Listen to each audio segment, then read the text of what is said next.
Au moins 6 soldats morts et 4 blessés. C'est le bilan de l'attaque perpétrée par la secte Boko Haram à Sakmé, dans l'extrême nord du Cameroun, le 24 juillet 2021. Planifié selon les autorités locales, les blessés de l'attaque de Sakmé ont été évacués pour recevoir les soins nécessaires dans les villages voisins. Dans la nuit de vendredi à samedi vers 4h, plusieurs éléments de Boko Haram, lourdement armés et arrivés à bord de 6 véhicules et des motocyclettes, ont attaqué le poste de l'armée dans le village Sakmé vers Fotokol, une ville frontalière entre le Cameroun, le Tchad et le Nigeria.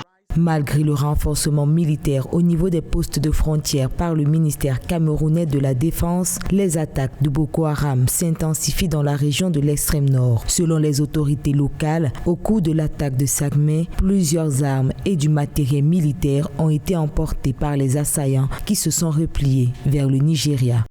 Cette attaque terroriste intervient 2 mois seulement après la mort du leader charismatique de Boko Haram, Aboubakar Shekau, et 2 semaines après l'annonce des autorités camerounaises de la reddition d'environ 200 combattants de Boko Haram à Merri. Ce qui attire l'attention est le mode opératoire de l'attaque qui semble être nouveau et la zone choisie, sans oublier que, contrairement à Boko Haram de Aboubakar Shekau, Daesh s'attaque rarement aux civils. Ce qui laisse supposer que les assaillants sont des Daesh.